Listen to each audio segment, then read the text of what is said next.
लालची राजा। एक समय की बात है, एक बड़े से महल में एक राजा रहता था। वह बहुत लालची था। उसके पास बहुत सारे पैसे होने के बावजूद वह उससे संतुष्ट नहीं था।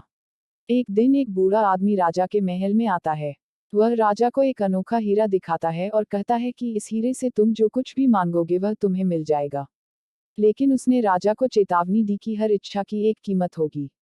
राजा बहुत खुश हो जाता है और हीरे को अपने पास रख लेता है। वह अपनी पहली इच्छा मांगता है कि उसे ढेर सारे सोने के सिक्के मिल जाए।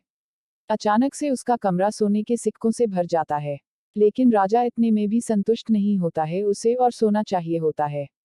वह और इच्छा मांगता है कि उसे गहने, जमीन और खजाने चाहिए। उसे वह सब भी मिल जाता है। जैसे जैसे राजा का लालच बढ़ता जा रहा था, वैसे वैसे उसके राज्य के लोगों को भुगतना पड़ रहा था।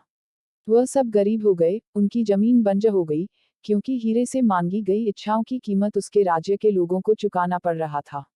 लोग गिड़गिड़ाते रहे राजा के सामने कि वह रुक जाए, लेकिन राजा ने उनकी एक न सुनी।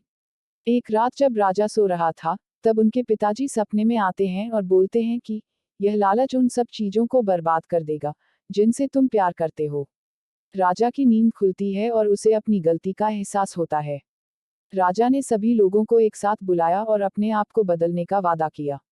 उसने अपने धन का उपयोग लोगों की मदद करने और राज्य को बेहतर बनाने के लिए किया।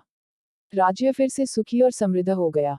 उस दिन से राजा ने सीखा कि लालची होने से केवल दुख मिलता है, लेकिन दयालु होने और दूसरों की मदद करने से सभी को खुशी मिलती है। इस कहानी से यह शिक्षा मिलती है कि लालच डैक और विनाश ला सकता है, जबकि दया और निस्वार्थता सुख और समृद्धि लाती है।